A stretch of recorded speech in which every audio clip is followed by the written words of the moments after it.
ಶ್ರೀಕೃಷ್ಣ ಬೃಂದಾವನದ ವತಿಯಿಂದ ಹಾಗೂ ನಮ್ಮ ಹರಿಕಥಾ ವೃಂದದವರಿಂದ ತಮಗೆಲ್ಲರಿಗೂ ಆತ್ಮೀಯವಾದ ಸ್ವಾಗತ ಸುಸ್ವಾಗತ.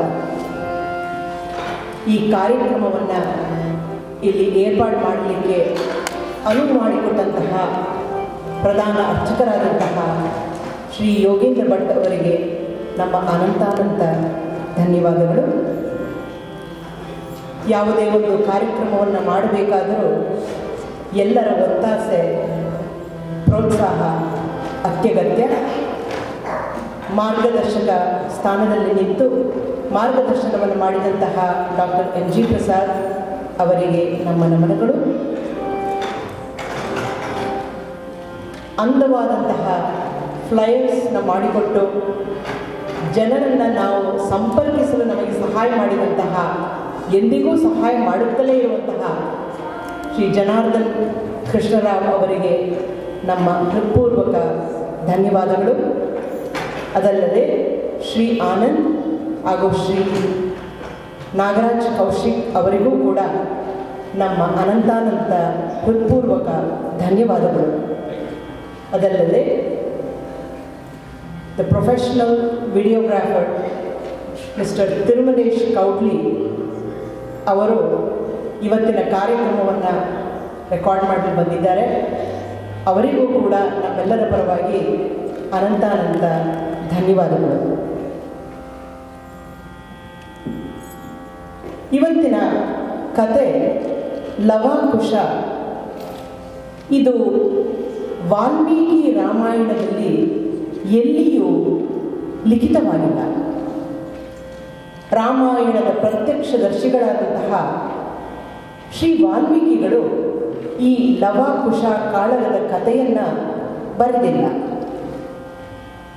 ಶ್ರೀ ವಾಲ್ಮೀಕಿ ಋಷಿಗಳಿಗೆ 4 ಜನ ಪಟ್ಟಶಿಷ್ಯಂದಿರು: ವೈಶಂಪಾಯನ, ಜೈಮಿನಿ, ಸುಮಂತು ಹಾಗೂ ಪೈಲ ಎಂಬ 4 ಜನ ಶಿಷ್ಯರು. ಈ 4 ಜನ ಶಿಷ್ಯರು ವ್ಯಾಸರಿಂದ ಉಪದೇಶಿತವಾದಂತಹ ಭಾರತವನ್ನು ಬರೆದಿದ್ದಾರೆ ಎಂದು ವದಂತಿ ಇದೆ. ಇದುವರೆಗೂ ನಮಗೆ ಲಭ್ಯವಾಗಿರತಕ್ಕಂತಹ ಭಾರತ, ವ್ಯಾಸ ಭಾರತ, ಶ್ರೀ ವೈಶಂಪಾಯನರು ಬರೆದದ್ದು.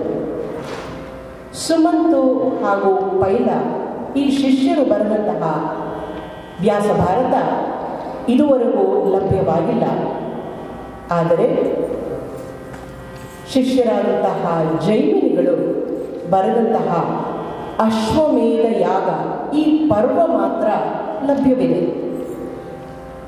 ರಾಜ ಜನಮೇಜಯ ಸರ್ಪಯಾಗವನ್ನು ಮಾಡುತ್ತಿರುವಾಗ ವಿರಾಮ ಕಾಲದಲ್ಲಿ ಜೈಮಿನಿಗಳು ಯುಧಿಷ್ಠಿರ ಅಶ್ವಮೇಧ ಯಾಗ ಮಾಡಿದ್ದನ್ನು ವಿವರಿಸುವಾಗ ಅಶ್ವಮೇಧ ಯಾಗದ ಕುದುರೆಯನ್ನು ಅರ್ಜುನ ಕರೆದುಕೊಂಡು ಮಣಿಪುರಕ್ಕೆ ಹೋದಾಗ ಅಲ್ಲಿ ಮಣಿಪುರದ ರಾಜ ಅರ್ಜುನನ ಮಗ ವೀರ ಬಬ್ರುವಾಹನ ತಂದೆಯೊಡನೆ ಸೆಣಸಾಡಿದ. ಹೇಗೆ ತ್ರೇತಾಯುಗದಲ್ಲಿ ಶ್ರೀರಾಮ ತನ್ನ ಮಕ್ಕಳಾದಂತಹ ಲವಾಕುಶರೊಂದಿಗೆ ಕಾಳಗವನ್ನು ನಡೆಸಿದನೋ ಅದೇ ರೀತಿ ದ್ವಾಪರ ಯುಗದಲ್ಲಿ ಅರ್ಜುನ ತನ್ನ ಮಗನಾದ ಬಬ್ರುವಾಹನನೊಂದಿಗೆ ಯುದ್ಧ ಮಾಡಿದ ಎಂದು ಹೇಳುತ್ತಾರೆ. ಆಗ ಜನಮೇಜಯನು, ದಯಮಾಡಿ ನನಗೆ ತ್ರೇತಾಯುಗದ ರಾಮ ಲವಾಕುಶರ ಕಾಳಗದ ಕಥೆಯನ್ನು ವಿಶದವಾಗಿ ತಿಳಿಸಿ ಎಂದು ಕೇಳಿದಾಗ ಹೇಳಿದ ಕಥೆಯೇ ನಮ್ಮ ಇಂದಿನ ಕಥಾವಸ್ತು. ಅದಲ್ಲದೆ ಪದ್ಮಪುರಾಣದ ಪಾತಾಳ ಖಂಡದಲ್ಲಿಯೂ ಕೂಡ ಈ ಲವಾಕುಶ ಕಾಳಗದ ವರ್ಣನೆ ಇದೆ. ಈ ಲವಾಕುಶ ಕಾಳಗದ ಅಂತಿಮ ದೃಶ್ಯ ಬೇರೆ ಬೇರೆ ಗ್ರಂಥಗಳಲ್ಲಿ ಬೇರೆ ಬೇರೆ ವಿಧಿತವಾಗಿದೆ. ಎಂದರೆ ಸೀತಾ ಮಾತಾ ಭೂ ಮಾತೆಯನ್ನು ಕರೆದು ರಸಾತಲವನ್ನು ಪ್ರವೇಶಿಸುವ, ಭೂಗರ್ಭವನ್ನು ಪ್ರವೇಶಿಸುವಂತಹ ದೃಶ್ಯ ಬೇರೆ ಬೇರೆ ಸಂದರ್ಭಗಳಲ್ಲಿ ವಿಧಿತವಾಗಿದೆ. ಒಂದು ಪ್ರಮುಖ ಪುಸ್ತಕವಾದಂತಹ ಪ್ರೊಫೆಸರ್ ನಾರಾಯಣಾಚಾರ್ಯರವರ ಕೃತಿಯಲ್ಲಿ ಈ ದೃಶ್ಯ ಅಶ್ವಮೇಧ ಯಾಗ ನಡೆಯುವ ಸಭೆಯಲ್ಲಿ ಎಲ್ಲ ಜನರ ಮಧ್ಯೆ ಸೀತಾಮಾತೆ ಶಪಥವನ್ನು ಮಾಡಿ ರಸಾತಲವನ್ನು ಪ್ರವೇಶಿಸುತ್ತಾಳೆ ಎಂದಿದೆ. ಆದರೆ ಜೈಮಿನಿ ಭಾರತದ ಅಥವಾ ಪ್ರಚಲಿತವಾಗಿರುವಂತಹ ಕಥೆಯಲ್ಲಿ ಲವ ಕುಶರೊಂದಿಗೆ ಕಾಳಗ ನಡೆದ ಸಂದರ್ಭದ ನಂತರ ಸೀತಾಮಾತೆ ಮಕ್ಕಳನ್ನು ತಂದೆಯೊಡನೆ ಬಿಟ್ಟು ಭೂಮಾತೆಯನ್ನು ಸೇರುತ್ತಾಳೆ ಎಂದು ಬರೆದಿದೆ. ಆದ್ದರಿಂದ ಈ ವೇದಿಕೆ ಎಲ್ಲಿ ನಡೆಯಿತು, ಹೇಗೆ ನಡೆಯಿತು ಎಂಬ ವಿಷಯಗಳ ಬಗ್ಗೆ ಚರ್ಚೆಯ ವೇದಿಕೆ ಅಲ್ಲ. ಶ್ರೀರಾಮಚಂದ್ರ ಮಾಡಿದ್ದು ಸರಿಯೇ, ಶ್ರೀರಾಮಚಂದ್ರ ಮಾಡಿದ್ದು ತಪ್ಪೇ, ಈ ರೀತಿಯ ಹೆಚ್ಚಾಗಿ ವಾದ ವಿವಾದಗಳು ಹಲವು ಗ್ರಂಥಗಳಲ್ಲಿ ಕಂಡುಬರುತ್ತಿವೆ. ಆದರೆ ಈ ವೇದಿಕೆ ಬರೀ ಕತೆಗಷ್ಟೇ ಸೀಮಿತ. ಇದು ಉಪನ್ಯಾಸವಲ್ಲ, ಇದು ಚರ್ಚೆಯಲ್ಲ, ಇದು ಆಳವಾಗಿ ಹೋಗುವಂತಹ ಪರಿಣತೆ ನನ್ನಲ್ಲಿ ಇಲ್ಲ. ಆದ್ದರಿಂದ ಇದು ಬರೀ ಕತೆಗಷ್ಟೇ ಸೀಮಿತ. ಗ್ರಂಥಗಳಲ್ಲಿ ಬರೆದಿರುವಂತಹ ಈ ಶ್ರೀರಾಮಾವತಾರ ಸಂಪೂರ್ಣವಾದಾಗ ಈ ಗ್ರಂಥದಿಂದ, ಈ ಪುಸ್ತಕದಿಂದ ಬಹಳಷ್ಟು ಭಾಗಗಳನ್ನು ಆಯ್ದುಕೊಂಡಿದ್ದೇನೆ. ಅದೂ ಅಲ್ಲದೆ ಜೈಮಿನಿ ಭಾರತದಲ್ಲಿ ಬರುವಂತಹ ಅದನ್ನು ಅಶ್ವಮೇಧ ಯಾಗ ಪರ್ವ ಈ ಶ್ರೀಮದ್ ವಾಲ್ಮೀಕಿ ರಾಮಾಯಣದಲ್ಲಿ ಬಂದಿದೆ. ಈ ಪುಸ್ತಕದಿಂದ ಹಲವಾರು ಭಾಗಗಳನ್ನು ಇವತ್ತಿನ ಕಥೆಯಲ್ಲಿ ಅಳವಡಿಸಿಕೊಂಡಿದ್ದೇನೆ. ಅದೂ ಅಲ್ಲದೆ ಹಾಡುಗಳನ್ನು ಸುಪ್ರಸಿದ್ಧ ಹರಿದಾಸರಾದಂತಹ ಶ್ರೀ ಗುರುರಾಜಲು ನಾಯ್ಡುರವರ ಧ್ವನಿ ಸುರುಳಿಯಿಂದ ಬಹಳಷ್ಟು ವಿಷಯಗಳನ್ನು, ಹಾಡುಗಳನ್ನು, ಸಂಗೀತವನ್ನು ಪಡೆದಿದ್ದೇವೆ.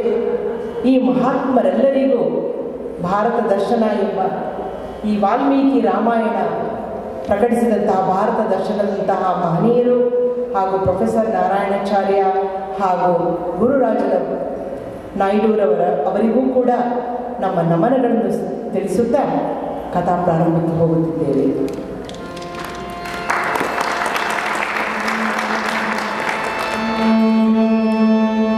ಶುಕ್ಲಾಂ ವರದರಂ ವಿಷ್ಣುಂ ಶಶಿವರ್ಣಂ ಚತುರ್ಭುಜಂ ಪ್ರಸನ್ನವದನಂ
Ash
ಭಜಿಸುವುದು ಭಜಕರನೆಲ್ಲ, ನೇಮದಿಂದ ಭಜಿಸುವವರ ಕಾಮಿತಗಳನ್ನು ಕೊಡುವನು ಶ್ರೀರಾಮ.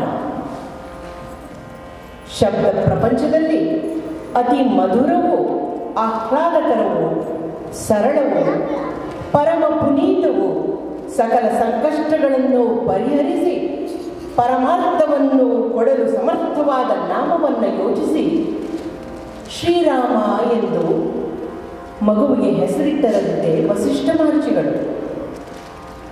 ವ್ಯುತ್ಪತ್ತಿ ಶಾಸ್ತ್ರದ ಪ್ರಕಾರ ರಾಮನಾಮವು ಅದ್ಭುತವಾದದ್ದು. ರಮಂತೆ ಯೋಗಿನೋಸ್ಮಿನ್, ಯೋಗಿಗಳು ಯಾರ ವ್ಯಕ್ತಿತ್ವದಲ್ಲಿ ಪರಮಾನಂದವನ್ನು ಪಡೆಯುತ್ತಾರೋ ಅವನೇ ಶ್ರೀರಾಮ. ರಾ ಎಂದರೆ ರಾವಣ, ಮಾ ಎಂದರೆ ಮರ್ದನ ಎಂದೂ ಇಟ್ಟುಕೊಳ್ಳಬಹುದು. 18 ಪುರಾಣಗಳಲ್ಲಿ ಒಂದಾದಂತಹ ಬ್ರಹ್ಮ ವೈವರ್ತ ಪುರಾಣ ರಾಮನನ್ನು ವಿಶ್ವಾನಾಂ ಈಶ್ವರ ಎಂದು ಹೇಳಿದೆ. ವಿಷ್ಣು ಸಹಸ್ರನಾಮದಲ್ಲಿ ಬರುವ ಹಾಗೆ ಪಾರ್ವತಿ ಪರಮೇಶ್ವರನನ್ನು ಪ್ರಶ್ನಿಸುತ್ತಾಳೆ. ಕೇನೋಪಾಯೇನ ಲಘುನಾಂ ವಿಷ್ಣೋರ್ನಾಮ ಸಹಸ್ರಕಂ ಪಠ್ಯತೆ ಪಂಡಿತೈ ನಿತ್ಯಂ ಶ್ರೋತುಮಿಚ್ಛಾಮಹಂ ಪ್ರಭೋ. ಉತ್ತರವಾಗಿ ಪರಮೇಶ್ವರ ಶ್ರೀರಾಮ ರಾಮ ರಾಮೇತಿ ರಮೇ ರಾಮೇ ಮನೋರಮೇ ಸಹಸ್ರನಾಮ ತತ್ತುಲ್ಯಂ ರಾಮನಾಮ ವರಾನನೇ. ಶ್ರೀರಾಮ ರಾಮ ರಾಮೇತಿ ರಮೇ ರಾಮೇ ಮನೋರಮೇ ಸಹಸ್ರನಾಮ ತತ್ತುಲ್ಯಂ ರಾಮನಾಮ ವರಾನನೇ. ಶ್ರೀರಾಮ ರಾಮ ರಾಮೇತಿ ರಮೇ ರಾಮೇ ಮನೋರಮೇ ಸಹಸ್ರನಾಮ ತತ್ತುಲ್ಯಂ ರಾಮನಾಮ ವರಾನನೇ. ಶ್ರೀರಾಮನಾಮವನ್ನು 3 ಬಾರಿ ಹೇಳಿದರೆ ಸಾಕು, ವಿಷ್ಣುವಿನ ಸಹಸ್ರನಾಮಗಳನ್ನು ಹೇಳಿದ್ದಕ್ಕೆ ಸಮ ಎಂದು ಪರಮೇಶ್ವರನೇ ಉತ್ತರ ಕೊಟ್ಟಿದ್ದಾನೆ. ಕೆಲವರು ಹೇಗೆ ಎಂದು ಪ್ರಶ್ನಿಸಿದ್ದಕ್ಕೆ, ಅಕ್ಷರಮಾಲೆಯಲ್ಲಿ ಅಂತಸ್ಥ ವರ್ಗದಲ್ಲಿ ಯ ರ ಎರಡನೆಯ ಅಕ್ಷರವೇ ರ, ಅಂಕಿ ಸಂಖ್ಯೆ 2. ಪ ವರ್ಗದಲ್ಲಿ ಅನುನಾಸಿಕದಲ್ಲಿ ಪ ಪ ಭ ಭ ಮ 5ನೆಯ ಅಕ್ಷರ 5. 2 ಮತ್ತು 5 ಗುಣಿಸಿದಾಗ ಬರುವ ಸಂಖ್ಯೆ 10. 2ನೇ ಬಾರಿ ರಾಮ ಎಂದು ಕರೆದಾಗ 10 × 10. 3ನೇ ಬಾರಿ ರಾಮ ಎಂದು ಕರೆದಾಗ 100 × 10 ಎಂದರೆ 1000. 3 ಬಾರಿ ರಾಮನ ನಾಮವನ್ನು ಹೇಳಿದರೆ ಅದು 1000 ಬಾರಿ ವಿಷ್ಣುವಿನ ನಾಮವನ್ನು ಹೇಳಿದ್ದಕ್ಕೆ ಸಮ ಎಂದು ಹೇಳಿದ್ದಾರೆ. ಇದಲ್ಲದೆ ಕರ್ನಾಟಕದ ದಾಸರುಗಳು ಕೂಡ ಈ ರಾಮನಾಮವನ್ನು, ಇದು ನಾಮ ಮಾತ್ರವಲ್ಲ, ಇದು ತಾರಕ ಮಂತ್ರ, ಹೇ ಮನುಜ ರಾಮ ಮಂತ್ರವನ್ನು ಜಪಿಸೋ ಎಂದು ನಮ್ಮೆಲ್ಲರಿಗೂ ಕರೆಯನ್ನು ಕೊಟ್ಟಿದ್ದಾರೆ.